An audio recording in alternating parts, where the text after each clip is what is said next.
demandante, y a la inversa, el demandante prueba para el demandado, o el denunciante prueba para el denunciado, o el denunciado para el denunciante. Nosotros creemos que ni se prueba para el demandante, ni para el demandado, ni para el denunciante, ni para el denunciado. Las pruebas son del proceso. Las pruebas, una vez introducidas, como hace rato habíamos precisado, una vez introducidas al proceso, son de patrimonio exclusivo del proceso y no de las partes. Por eso es que podemos decir, por ejemplo, hasta estas alturas, de que las pruebas presentadas por el demandante fácilmente los puede utilizar el demandado haciendo las suyas. O a la inversa, las pruebas presentadas por el demandado le pueden ser de suma utilidad para el demandante. O las pruebas presentadas en los procesos penales, por ejemplo, las pruebas presentadas por el Ministerio Público, como las que acusa precisamente al denunciado, puede el denunciado fácilmente hacer las suyas y utilizar esas mismas pruebas para defenderse dentro de esa causa. O a la inversa, las pruebas presentadas por el denunciado pueden ser utilizadas por el representante del Ministerio Público o precisamente por la parte civil. Por eso es que las pruebas ni son del demandante ni son del demandado, ni son del denunciante ni son del denunciado. Las pruebas son del proceso. Y que equivocadamente nosotros, por ejemplo, y esto siempre nos ocurre en los procesos civiles, o en todo caso, veamos. Yo los invito a que hagan lectura nada más, por ejemplo, del acta de la audiencia de conciliación. ¿Cuáles son los pasos de esta audiencia de conciliación? Seguramente quienes ya están haciendo prácticas van a ver, primeramente se invita a las partes a una conciliación, no produce efectos la conciliación, se fijan los puntos controvertidos, después de la fijación de los puntos controvertidos aparece un título en esa acta y que seguramente lo van a recordar en este momento, y dice ahí: pruebas del demandante, y más abajo, pruebas del demandado, y nos enumera. Y para concluir esa acta, el juez fija fecha y hora para la audiencia de pruebas. ¿Qué cosa estamos diciendo? ¿Qué cosa estamos queriendo precisamente demostrar? Lo que estamos queriendo demostrar es que existen pruebas del demandante, existen pruebas del demandado. Y nosotros aquí estamos diciendo que no hay pruebas ni del demandante ni del demandado. Porque si nosotros conceptuamos de que existen pruebas del demandante, estamos diciendo que esas pruebas sola y únicamente van a servir en el proceso para el demandante. Y las pruebas del demandado sola y únicamente van a servir en ese proceso para el demandado. En otras palabras, el demandante no podría utilizar las pruebas del demandado, o el demandado no podría utilizar las pruebas del demandante. Craso error, porque las pruebas, en este caso, ni son del demandante ni son del demandado. Las pruebas son del proceso.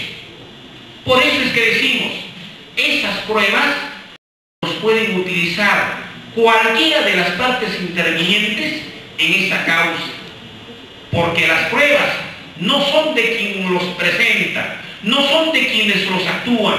Las pruebas pertenecen al proceso. Las pruebas son de patrimonio exclusivo del proceso y consiguientemente cualquiera de las partes que intervienen en esa causa podrían hacerlo suyas y podrían argumentar a favor. Por lo que digamos se adquieren para el proceso. Y la última interrogante: valoración de la prueba.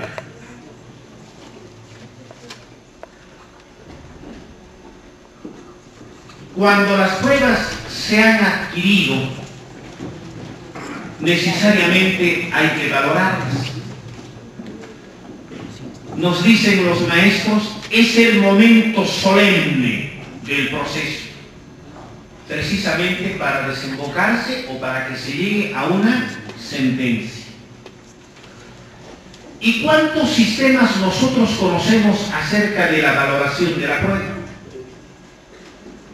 Solamente los vamos a resumir en dos. Es decir, el momento más sublime del trabajo jurisdiccional. Como decía nuestro anterior ponente, es el momento en donde el juez se parece mucho a Dios, porque juega precisamente en los procesos civiles con nuestro patrimonio o en los procesos penales con nuestra libertad. Y en los procesos penales nos dirá,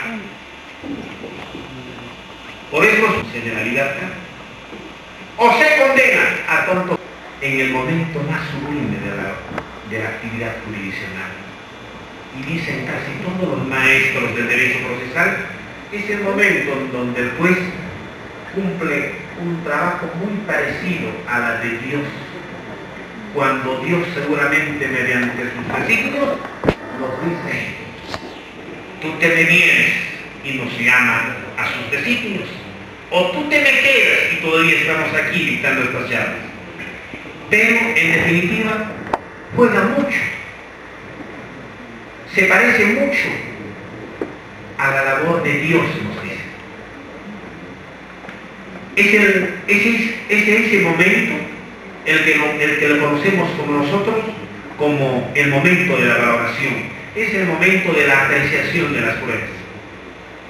El sistema de la prueba legal, que felizmente ya no existe, ha sido introducido en nuestra legislación en el Código de Procedimientos Civiles de 1912, ha tenido muchísimos años de vigencia, en donde el juez ha sido reemplazado o sustituido precisamente por el legislador.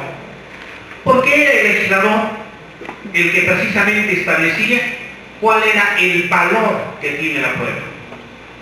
Y por eso es que ahí precisamente aprendimos un concepto que ya hace rato debíamos de borrarnos. Es el de la prueba plena. No sé si todavía aún les suena. La prueba plena es una institución propia del sistema de la prueba legal que en estos tiempos ya no existe.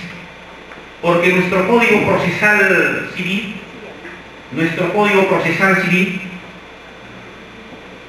ha regulado dentro de su seno el sistema de la sana crítica y libre convicción. Y resumiendo este temita, el maestro Santiago Santís Melendo nos dice que el sistema de la sana crítica y libre convicción no es sino la crítica, nos dice, es un medio para llegar a un fin, que es la convicción. O sea, vamos a llegar a la convicción, al estado de la convicción, pero partiendo de la crítica. Y esto es el sistema adoptado por nuestra legislación, y este es el sistema utilizado por nuestros jueces al momento de valorar las pruebas presentadas en el proceso. Consiguientemente, de cada una de las conclusiones dichas y formuladas hasta este estado, llegamos a definir el concepto de prueba, que es el concepto que no solamente sirve para el campo procesal penal, sino también para el campo procesal civil, para el campo laboral, tributario, administrativo y para todos los otros campos.